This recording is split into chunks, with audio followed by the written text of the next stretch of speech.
So today I'm going to do a video on something that I actually promised I would do quite a while ago. This is Kirby Tilt and Tumble for the Game Boy Color, and this game was released in 2000 in Japan and later in the US on April 11th, 2001.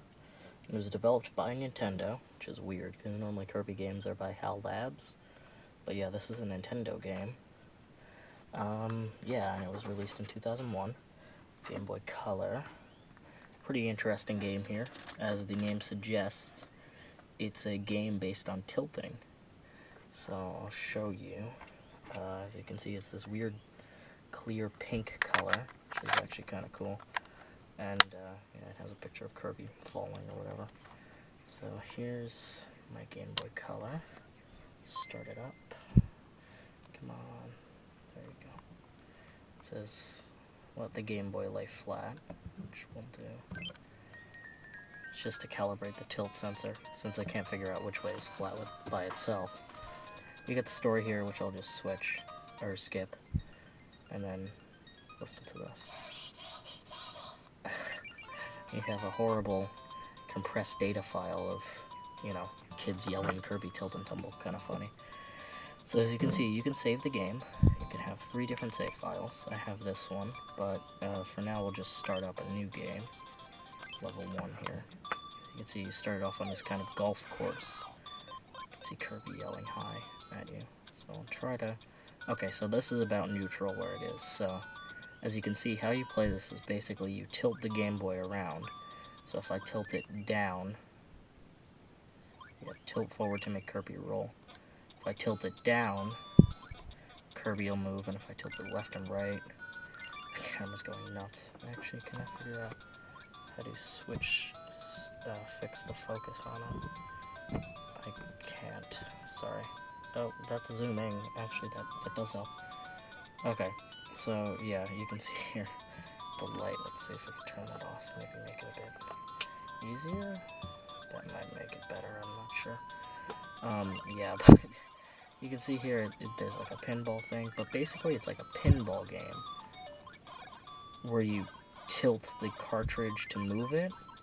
It's a very strange game. It's very cool, actually. You roll it into the hole and you make him jump. You can make him jump by actually like flicking up, which you probably couldn't even see. But if alright, let's try to stay over here. Let's try to go this way.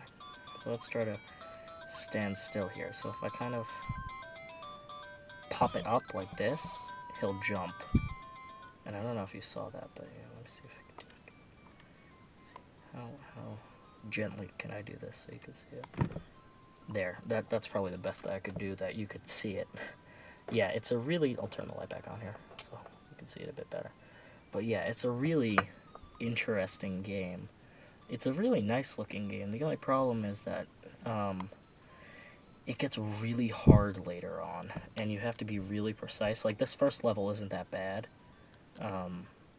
There's just a couple obstacles you have to avoid, and a couple enemies too. I don't think you can kill the enemies. Can you? No, you just get hurt. But yeah, so I'm gonna turn it off.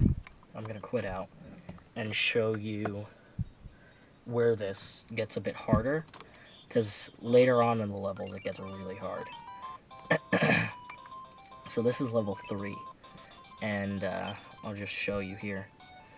Look, like, you have to navigate these really thin platforms, like, and they're these octopuses that like push you off the platform, so it's really hard to do with any sort of accuracy. And yeah, it's just, I guess you're just supposed to wait, but yeah, it gets really hard. And then if you fall in the water, you drown too. So yeah, this game is really hard. Later on, I don't know if I'll ever finish it, but yeah, this is just a really, really interesting sort of game. Really one of a kind. I read on the internet that they were actually planning a sequel. I'm gonna turn this off. That they were actually planning a sequel for the GameCube, which I have no idea how that would have worked, because the GameCube I don't know, I guess through the Game Boy player, but that's really strange. Yeah, speaking of the Game Boy player, this does not actually work on the, well, it does work on the Game Boy player, surprisingly, but you would have to lift up the Game Boy player itself, like the GameCube itself, and play it. And it doesn't work on the original Game Boy, which is weird because it has this little cutout, meaning that the original Game Boy would power on with it, but if you look at this pocket here, it just says this pack will only work the Game Boy Color. So, kind of strange.